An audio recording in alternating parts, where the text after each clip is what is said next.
Nous avons 5 hectares que mon père exploitait pendant 15 ou 20 ans. Nous sommes 5 ou 6 frères, nous ne sommes pas entendus. 2 frères sont partis au douar ou Rahmoun. Nouveau périmètre irrigué.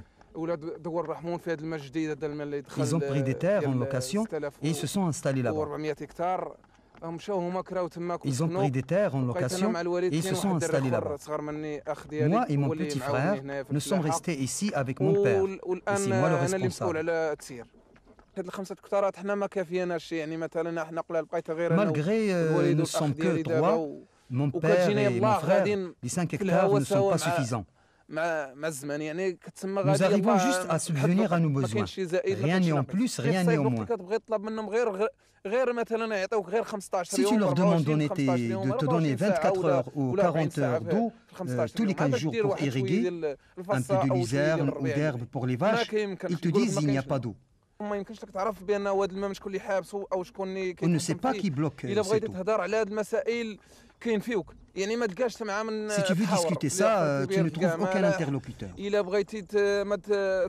Pour creuser un puits, l'eau est salée. Tu ne peux l'utiliser qu'à l'herbe pour les vaches.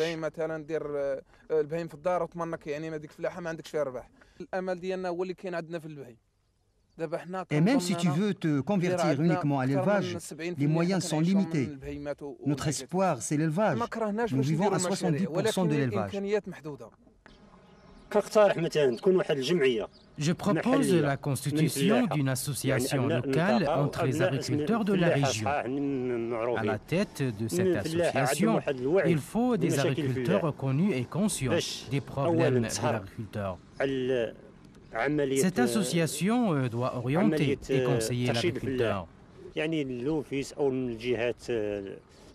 C'est l'office ou les autorités compétentes qui doivent prendre l'initiative, donner les premiers noyaux des associations, tracer un programme et définir ses objectifs.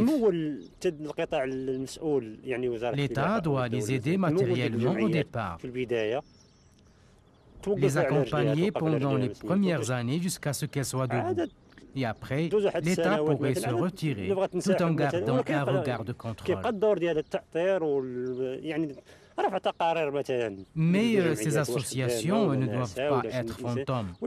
Et ces responsables ne doivent pas être parachutés d'en haut sans avoir des relations avec le monde agricole.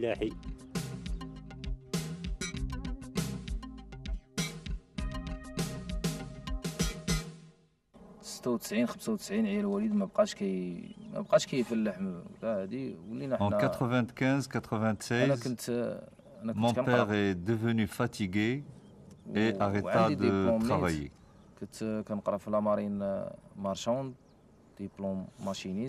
Moi, j'ai fait une formation de marine marchande, diplômé en machinisme.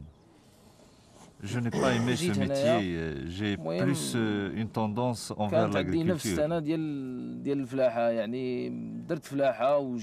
fait une bonne expérience ici dans l'agriculture, les résultats étaient très bien et mon père était satisfait et il m'a donné la responsabilité. Je commençais à bien gérer et à m'occuper des activités qui sont à l'extérieur de l'exploitation. Et mes frères m'aidaient dans tout ce qui concerne les travaux des champs et de l'eau. En 99-2000, nous avions cultivé du maïs. Nous avions fait du maïs et juste avant sa maturité, on nous a coupé l'eau. Le vulgarisateur est venu, il m'a donné la convocation et il m'a dit « Vous n'avez pas l'eau pour le maïs ». Nous avons fait le puits et nous faisions d'autres cultures. La première année, nous avons fait la tomate, elle a bien réussi. Le revenu de la tomate de cette année-là nous a remboursé la moitié du coût des investissements. Depuis, nous avons réduit la superficie de la betterave et nous ne cultivions que les légumes, la tomate, la pomme de terre, etc. Si les prix sont bas, tu récupères tes frais et tu as une petite marge avec ces cultures-là. Tu ne perds jamais.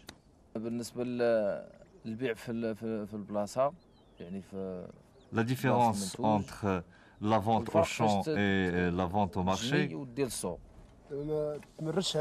la vente ici sur place est mieux, car tu ne vas pas te fatiguer avec les ouvriers qui récoltent. En plus des charges, des caisses vides, le transport, ainsi que d'autres charges.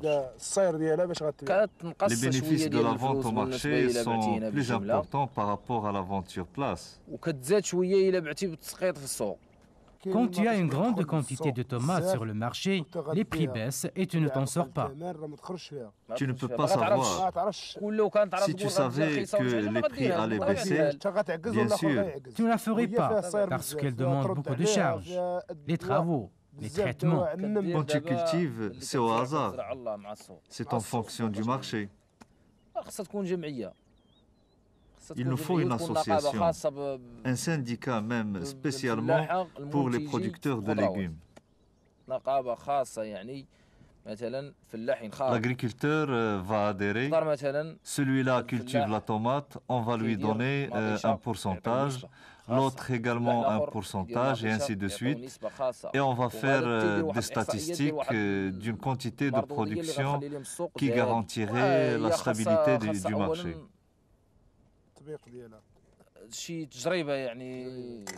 Mais il faut voir d'abord si ça existe dans d'autres régions et si ça marche bien pour qu'elle puisse réussir chez nous à 100%.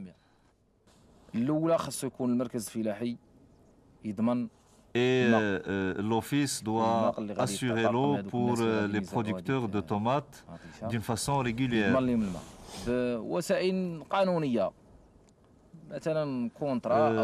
Soit un contrat ou un accord. L'essentiel, c'est que ça soit réglementaire. L'agriculteur doit avoir l'eau au moment où il en a besoin.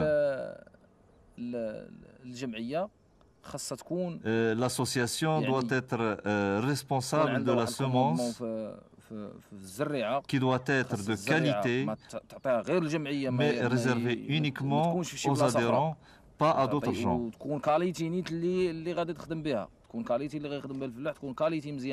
Une semence garantie. Une semence garantie.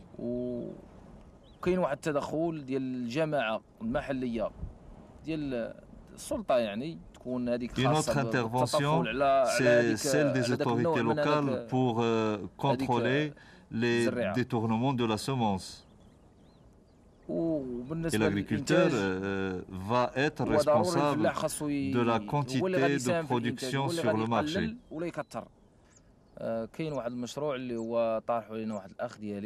Nous avons un projet proposé par mon frère qui fait ses études à l'Institut agronomique et vétérinaire Hassan II. Il va terminer ses études cette année. C'est un projet de production de poulets de chair. On va construire des poulaillers dans cet endroit-là, proche du puits, pour qu'il y ait de l'eau.